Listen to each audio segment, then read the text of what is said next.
एक वक्त था जब लोग शादी के बंधन को पवित्रता से जोड़ते थे। अगर एक दंपति शादी के बंधन में जुड़ते थे तो उसका निर्वाह करने उन्हें आता था। ये आप बिल्कुल मत समझिएगा कि ये फ़र्ज़ एक तरफा होता था। यह फ़र्ज़ दोनों तरफ से निभाया जाता था। पर आज का दौर एक ऐसा दौर आ गया है जहाँ पे हम सरकास्टिकली भी ये बोलते हैं, अगर किसी की शादी हो रही होती है तो कि देखना कहीं तुम भी ब्लू ड्रम में ना पाए जाओ। कभी ब्लू ड्रम तो कभी घर के ही कंपाउंड में मार कर दफन कर देना, तो कभी वेकेशन के बहाने ले जाकर पहाड़ से फेंक देना। अब ऐसा प्रैक्टिस बहुत ही कॉमन देखने को हमें मिलता है। जब भी लोग पॉजिटिव काम करते हैं तो उसे बहुत सारे लोग फॉलो करते हैं, लेकिन साथ ही जब लोग नेगेटिव काम करते हैं सोसाइटी में और उसकी हाइप और सेंसेशन पूरी मीडिया में फैल जाती है तो उस चीज़ को भी फॉलो करने वाले बहुत सारे लोग सामने आते हैं। तो आज की कहानी एक ऐसे रिश्ते की कहानी है जो एक तरफा निभाया जा रहा है और इसका अंत एक भयावह रूप लेता है।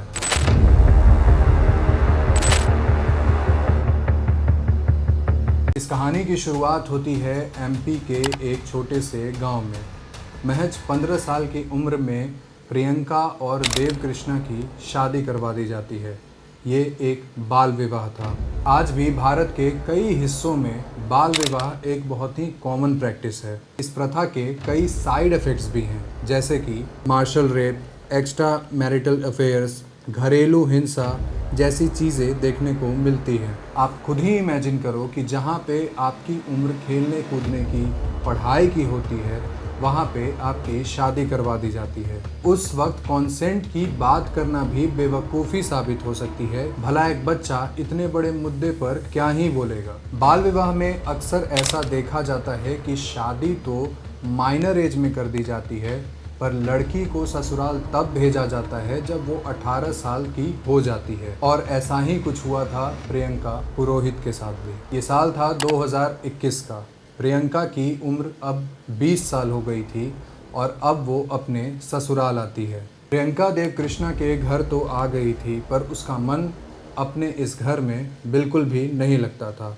देव कृष्णा की हमेशा एक शिकायत रहती थी कि प्रियंका अक्सर किसी से फ़ोन पे लगी रहती थी। प्रियंका से जब वो इस बात पे क्वेश्चन करता, सवाल करता, तो प्रियंका भड़क भी जाती थी। और साथ ही प्रियंका कभी भी देव कृष्णा के घर में रहना नहीं चाहती थी। वो अक्सर अपने मायके जाना चाहती थी। इस बात से भी देव कृष्णा को शिकायत थी। और प्रियंका की मेन प्रॉब्लम ये नहीं थी कि देव कृष्णा बहुत ही कंट्रोलिंग है। प्रियंका का मेन प्रॉब्लम ये था कि वो अगर मायके नहीं जा पाएगी तो अपने प्रेमी यानी बॉयफ्रेंड से कैसे मिल पाएगी। जिस वक्त प्रियंका अपने घर रहती थी, उसी वक्त उसकी पहचान होती है एक लड़के से जिसका नाम था कमलेश। और कमलेश के साथ प्रियंका प्यार के बंधन में बंध जाती है। कमलेश की भी शादी हो चुकी थी और उसके बच्चे भी थे। साथ ही साथ कमलेश और प्रियंका को एक दूसरे की पूरी स्टोरी पता थी और वो ये जानते हुए भी एक दूसरे के साथ थे। देव कृष्णा की बहन ज्योति का ये कहना था कि 2020 से ही उसकी भाभी यानी प्रियंका का किसी से चक्कर चल रहा था, क्योंकि वो अक्सर देखती थी कि उसकी भाभी घंटों तक किसी से फ़ोन पे बातें किया करती है। कई बार ज्योति ने प्रियंका की एक और एक्टिविटी नोटिस की कि वो खिड़की पे जाती है और किसी को बाय करती है। ये शक करते करते प्रियंका और ज्योति के बीच खटपट भी होने लगा था। अक्सर इन बातों से देव कृष्णा परेशान रहने लगा था और दोनों के बीच कहासुनी भी होने लगी थी। इस से कुछ महीने पहले एक वीडियो भी वायरल हुआ था प्रियंका का, जिसमें देव कृष्णा उससे ये पूछते नज़र आ रहा था कि आखिर आप फ़ोन पर घंटों बात किससे करती हैं। पर प्रियंका इस बात पे देव कृष्णा पे चीखते नज़र आ रही थी। देव कृष्णा की बहन ज्योति ने यह भी बताया कि प्रियंका को अपने सुंदरता पे बहुत ही घमंड था। वो अक्सर देव कृष्णा को उसके कलर को लेके चिढ़ाती थी और बोलती थी कि तुम तो काले हो और मैं इतनी गोरी हूँ, मैं इतनी ज़्यादा सुंदर हूँ और तुम मुझे डिज़र्व नहीं करते।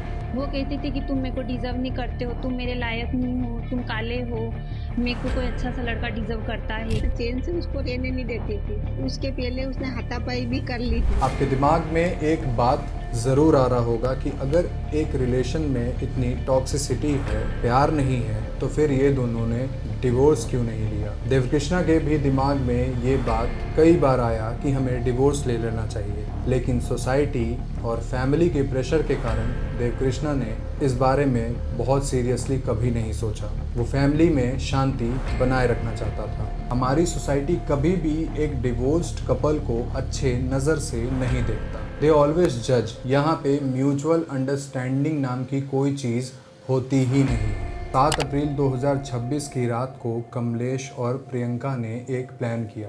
अब हमारे रास्ते से देवकृष्णा को हटाना बहुत ज़रूरी हो गया है। रोज़ की इस टेंशन को बीच में से हटा ही देते हैं। फिर इन दोनों ने देवकृष्णा की हत्या का एक प्रॉपर प्लान बनाया और कमलेश के ही एक मित्र सुरेंद्र भाटी नाम के व्यक्ति को 1 लाख रुपए की सुपारी दी देवकृष्णा की हत्या करने के लिए। कमलेश और प्रियंका ने सुरेंद्र को ये बोल दिया था कि तुम रात के वक्त आना, तुम्हें गेट खुला मिलेगा और घटना को अंजाम देकर चले जाना।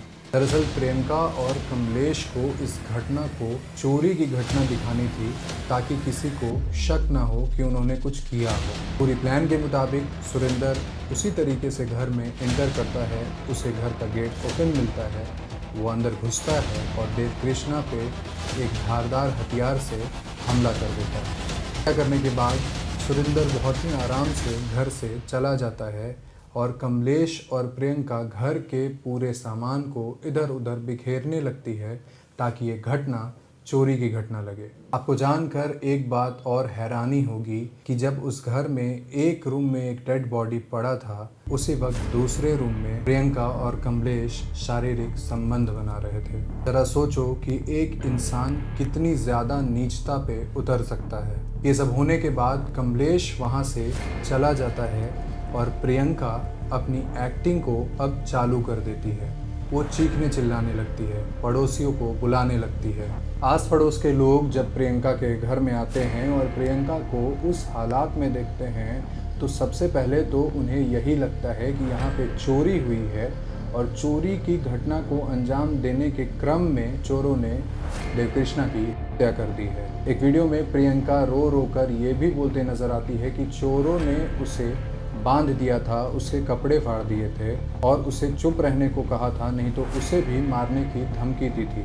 साथ ही साथ प्रियंका ने वीडियो में ये भी बोला कि उसके 3 लाख रुपए के गहने भी चोरी हो गए हैं। यहाँ पे एंट्री होती है देवकृष्णा की बहन ज्योति की। उसने पुलिस को सब कुछ बताया और क्लियर किया। ज्योति ने बताया कि प्रियंका की हरकतों से कुछ यहाँ पे सही नहीं लग रहा है। पुलिस ने फ़ौरन प्रियंका से बातचीत करना चालू किया, इंटरोगेशन का प्रोसेस चालू किया और इस बात में प्रियंका अपने ही बातों से कॉन्ट्राडिक्ट करने लग गई। प्रियंका की बातें सुनने के बाद पुलिस की टीम और फॉरेंसिक की टीम जब उनके घर में जांच करने जाती है तो प्रियंका जिस गहने के बारे में यह कह रही थी कि वो चोरी हो गया है, वो गहना उसी घर से बरामद हो जाता है। साथ ही फोरेंसिक की टीम के जांच के रिपोर्ट में ये भी आता है कि जो हमला किया गया था वो बिल्कुल टारगेटेड हमला था और कोई रेजिस्टेंस का वहाँ पे निशान नहीं मिला है। साथ ही प्रियंका के मोबाइल के डंप डेटा में पुलिस को ये भी देखने को मिलता है कि मर्डर से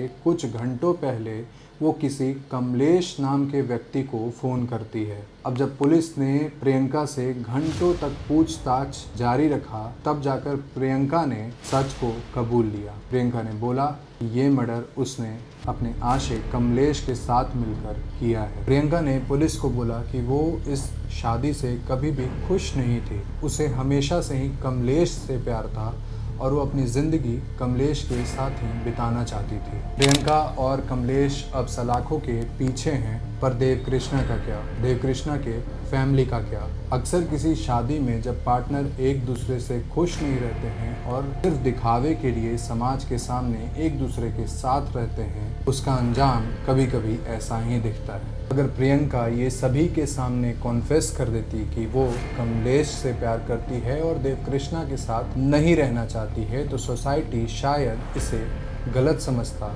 लेकिन इससे देवकृष्णा जैसे कितने लोगों की जान बच सकती थी। इस केस के बारे में आप क्या सोचते हैं, और अगर आप चाहते हैं कि ऐसे ही केसेस हम और भी कवर करें तो अपनी राय आप कमेंट सेक्शन में हमें दे सकते हैं। धन्यवाद।